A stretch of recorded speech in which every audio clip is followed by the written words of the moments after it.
and welcome to Getting to Good Enough, a podcast to help you let go of perfectionism so you can do more of what you love.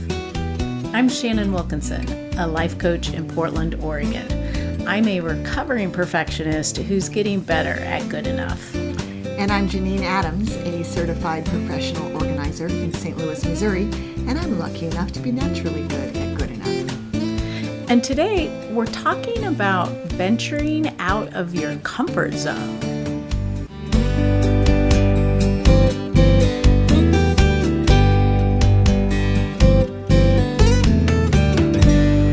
Janine. Hey, Shannon, how you doing? I'm great. How are you? I'm great, too. I am so excited that I ventured out of my comfort zone and bought that electric vehicle we talked about last week's episode. Yay! Yay! Yeah, it felt a little scary, but I had you as my guide, so I was confident. Oh, good. Good. I'm so happy for you that you're happy with it. Yes, I love my 2022 Nissan Leaf, and I'm proud of myself that I was able to snag one in this crazy time of car buying that had me so crazed that I thought about changing my mind, but I never did. Right. Yeah. Yeah. Well, Sue, what about it felt like venturing out of your comfort zone?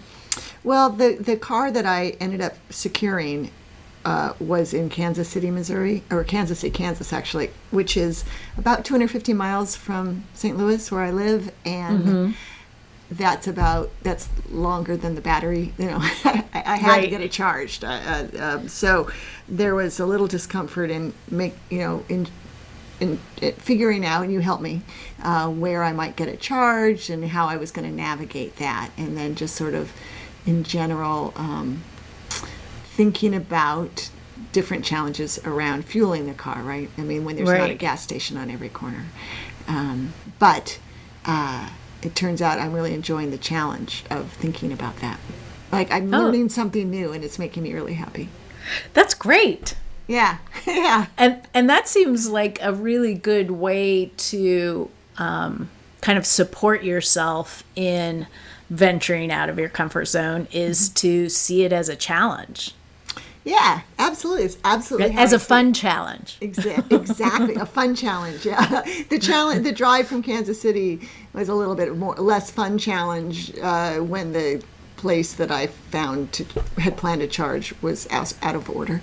Right. But it all worked out great, and it really is a fun challenge. Like, I was so tired of my very utilitarian van, which I needed for my business, and I did not like driving it. And now to have a car with all the modern conveniences, plus running on electricity, it's the greatest. Yeah. I just can't get over how great it feels to drive an electric vehicle. Yeah. It just feels so good. It really does. Yeah, and it drives nice and smoothly. I mean, I know that it's not a Tesla in terms of whatever's so great about a Tesla, but it's just great. Well, I will tell you that my husband was at a stoplight next to a Porsche, and he turned off all the eco mode stuff so nothing was drawing, and like turned off the air conditioning and everything so nothing was drawing on the battery, and punched it off the line and beat the Porsche off the line, which he was really happy about. Yes, I can imagine. That's really fun. Having driven my van, which did not have much get up and go, I've been really enjoying accelerating onto the highway and stuff. It's nice. That's great. He beat out a Porsche. Yeah. But so venturing out of that, for me, again, it was more exciting than anything. And I think a big part of that is knowing I had you to fall back on, right? I had you're a resource. You're my safety net. And I think in lots of times when we're thinking about venturing out of our comfort zones, if we think about what our safety nets are, or what resources we have available to us to ensure that, it's not that risky, it can be really helpful. Yeah, and I think it is really useful to sort of remind yourself of, what's the real penalty for failure here. Like, you weren't able to charge midway where you thought you could and get home in one day, but it was fine. You stayed overnight. You found a place to charge. It all worked. Like, the penalty for failure was not that great. Exactly. And I might have stayed all night anyway, even if I had charged. Because I was getting tired. But also, and the flip side of that is, in this particular instance, it gave me a crash course in how to navigate this particular issue, and it was great. I mean, now I was very empowered because I went to the next place, which is not where I'd want to be if after dark, if it was out of order, but in the light of day, I went to the next place, and which was 45 miles away, and I had 65 miles on my charge, and I had contingency plans in place because I had time to research it at my hotel, which I didn't need those plans. But yeah, so you're right. I mean, it's like, to oversimplify it, what's the worst that can happen? Yeah, and I think it's good to know, because until you actually look at that, sort of head on, it can be this looming sense of failure that feels really big and really, potentially awful, until you think about, what really is at risk here. And often it's not much of anything. Yeah. I mean, our comforts, it is interesting, isn't it, that we do get in our comfort zones. Like we were just talking about before we started recording, like I'm flying on Delta, which I never fly on, and I didn't have a seat assignment, and that made me very uncomfortable. And so I'm spending a little money to get one. But really, what is the downside here? Probably that I have to sit in the middle. Right. Which is not the end of the world. Yeah. Right. Well, and I think it's interesting that there's sort of two ways to venture out of your comfort zone. One way is sort of what you did with the Leaf, which is, to blast out all in one fell swoop, big venture out, or, what are the baby steps of venturing out? Easing your way into the out. Yeah. And I know for me, I've become much less extroverted than I have. I always sort of ride the line between introverted and extroverted, but I think the pandemic has nurtured my introverted self. And so we were invited to go to an event at a pumpkin patch yesterday, and Mike really wanted to go. I wasn't so crazy about going, but I went because he wanted to go. And I just sort of had in my mind, well, worst case scenario, we go out there and we turn around and come home.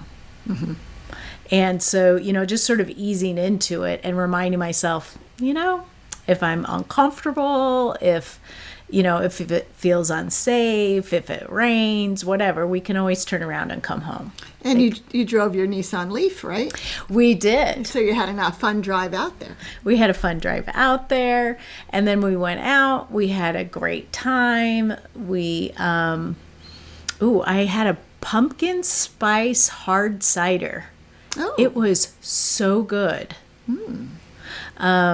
And we did the corn maze, and I got to see a spectacular sunset. And before the sunset, saw a beautiful rainbow, and so it was just really nice. And we met some nice people.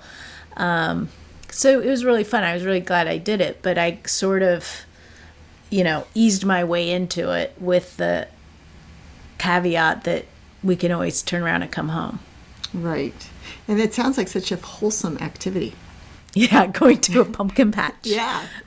And going through a corn maze. Yeah. You showed me that sunset picture. It's so spectacular. I think we should put it in the show notes. Oh, yeah, we can do that. Yeah. But yeah, that's a really good point, because oftentimes it could be better than you'd expect. And I'm guilty of that as well. I mean, I frequently would just rather stay home than go out to a craft fair or something. Right.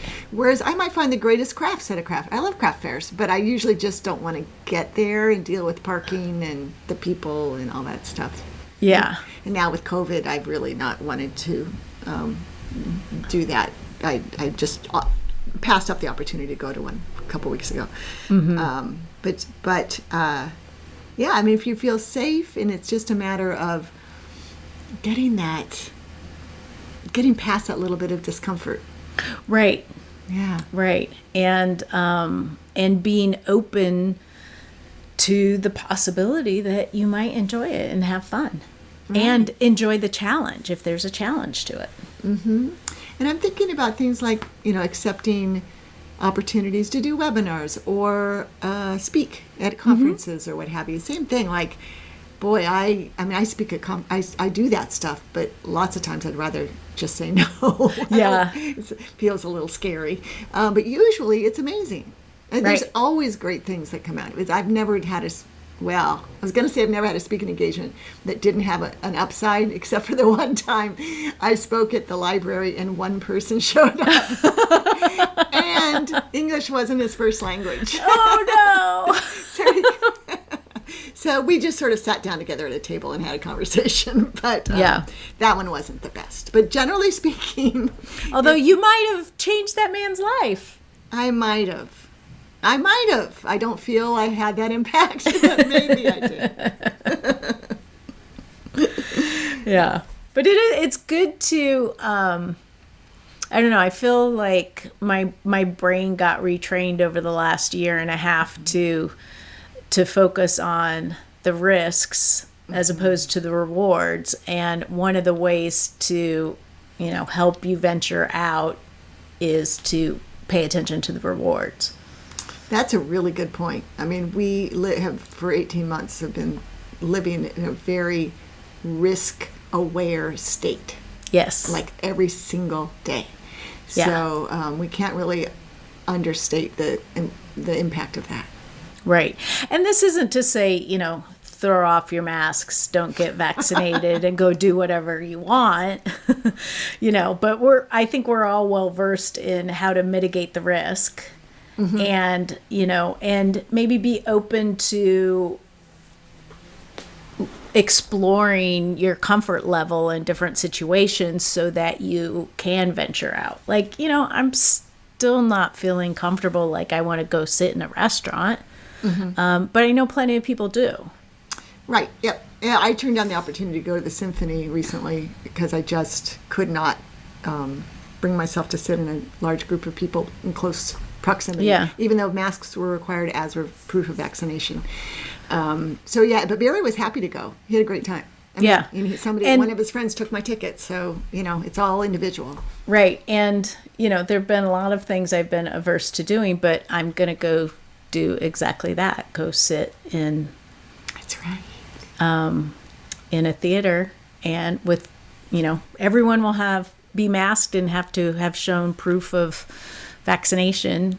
And, it's funny. It's like, so the reward of venturing out and seeing a show on Broadway outweighs the potential risk.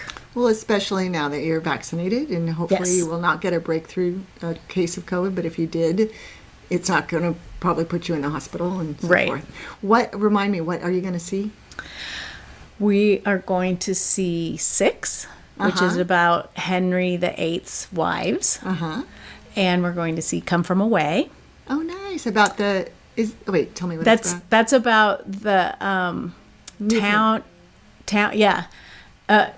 No. It's not Newfoundland? Isn't it Iceland? No, it's Newfoundland? Definitely Canada. Where the 9/11 where all the 9/11 flights got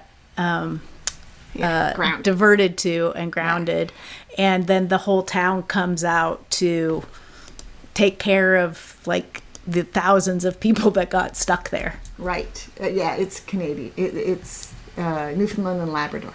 Oh, okay. I just Googled it, but and there was on some streaming station streamed it. Did you see that? Yeah, I haven't watched it yet. I wouldn't if I were you, right? I'm saving that. That's going to be great. Yes, I'm excited for that. And Hamilton. Oh, I'm so jealous. That's so great. Yeah. You're going to see Javier No. You're going to see. No, I can't think of his name, but the Hamilton I saw twice in Chicago is now in New York. Oh, really? Yeah, he's really good. And then the final thing we're seeing is To Kill a Mockingbird, that was adapted for the stage by Aaron Sorkin and stars Jeff Daniels. Oh, that's going to be amazing. Yeah. Oh, I'm so happy for you. Me too. And you're certainly, I mean, if COVID were a concern, you're certainly you're venturing out on that one. Yeah, because I've been pretty risk averse through all of this. And we booked this trip back in June when it seemed like everything was opening up. It was all sort of in hand. And then Delta hit in, really hard at that end of July, beginning of August. And I sort of thought we probably wouldn't be going. Everything, I mean, when we initially booked it, we booked everything that was refundable. Mm-hmm. And but then we just ultimately decided, just like 2 weeks ago, that we're going to go ahead and go for it. That we felt comfortable to do it and venture out. Yeah. Well, and we said, worst case scenario, we just walk around New York and get takeout. And because all of our play tickets are refundable up to the time of the show. Oh, wow. Nice. Yeah. So even fees and everything. So, if at any point we decide it's a bigger risk than we want to take, we can cancel and get our money back. Right. Well, good. So, that's the backup plan. Mm-hmm. And, we'll see how it goes. Right. So you made that determination that we were talking about. You thought about what's worst that can happen. What are the possible benefits? What are your resources? Yeah. What are your fallback position? Right. And you got it squared away. I can't wait to hear about it. I'm excited. And I think, the perfectionist part that comes in is, wanting to try to get everything perfect before you venture out. Mm-hmm. And you just can't know. Right. Exactly. I can't figure out every scenario, and I can't figure out how I'm going to feel in every scenario, certainly. And so, sort of building in some exit strategies makes me feel comfortable to venture out. Yeah, that's good. It's reminding me of my trip to Walla Walla in September last year, where I planned everything to the nth detail, and then there were wildfires that changed everything. There were wildfires. There were your my computer died. Yeah, almost blew up. Right. Yeah. So it was like, okay, I really had to just go with the flow, and that was a good lesson for me. Because you really can't plan everything against all possible outcomes. Right. Yeah. And I think, we're talking a lot about like actually venturing out, like out of home, your comfort zone. But I think that this could be venturing in too. It could be starting a new project. It could be taking up a new hobby or exploring creativity or something like that. I think there's a lot of different ways to venture out of your comfort zone that would be interesting to explore. Yep, that's a very good point. Yeah, so we would like to hear from you, our listeners. How do you venture out of your comfort zone?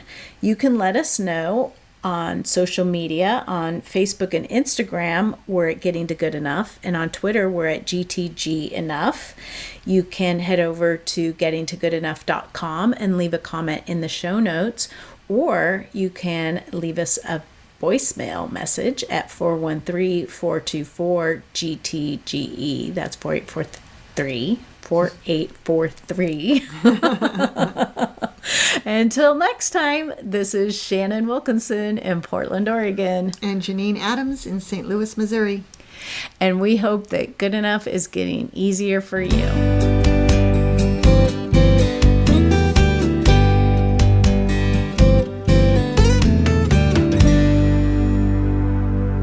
I wish you were going to be seeing Hamilton with us. Me too.